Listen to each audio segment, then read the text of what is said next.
What you are seeing today is the culmination of what it looks like when a number of different parties come together to create a shared win. And so the students have been at the forefront of that as change makers and leaders in their community.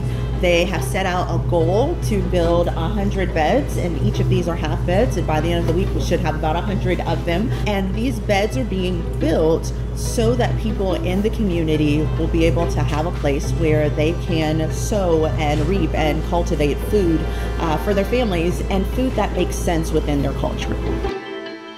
Usually students have to go outside of the school day to have these kinds of experiences. They've got to get an internship or volunteer somewhere. We're trying to make these experiences part of the school day. So all week, our ESOL classes, our English classes, our leadership classes are coming out to this tent and working together to create positive change. I really love to see the 9th grade, 10th grade, 11th grade, 12th grade students who wouldn't normally be in the same space, students who speak different languages working together to create the change they want to see in the world. For me personally, I feel that this project is very important because zero hunger or food insecurity is a huge global problem and issue around the world. Many people or their families have experienced this, and we just want to contribute towards the lessening of this food insecurity, and we want to make food available for everyone at ease. So today, we're going to keep building those leadership skills and leading on those leadership skills. You're going to work with the Cecily, you're going to divide into groups, you're going to build a bed. Some of you are going to take an extra leadership role there. Tommy's going to be co-leading with the Cecily. We are going to split off into teams of 3 once again. I'd rather you guys self-select because no one got at picking that. And then each team of 3 people is going to grab 1 8-foot board and 1 4-foot board. Don't worry about the triangles.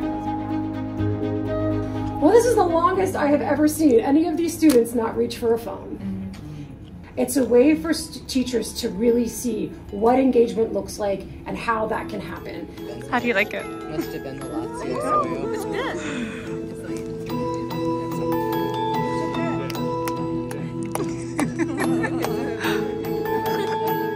Rather than working kind of like against nature, we're working with nature to grow the food that we want.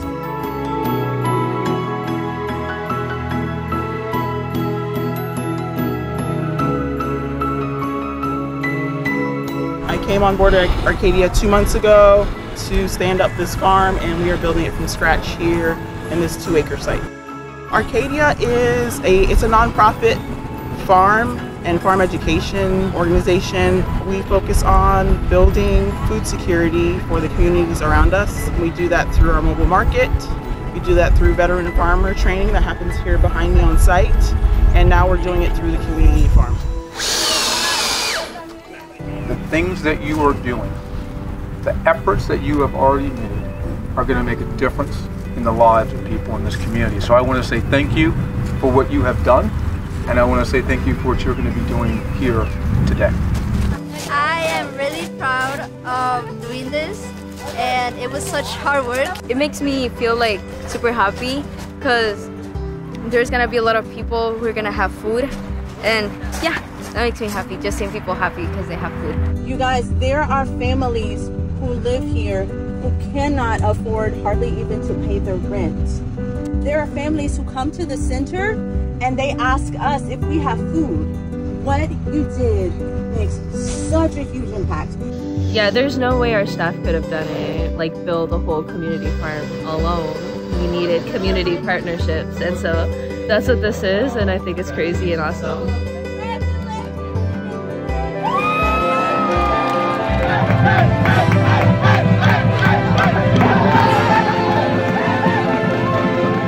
This was truly a whole school effort. Ms. Kowalski, Ms. Karan, Ms. Cologne, Mr. Rosenberg.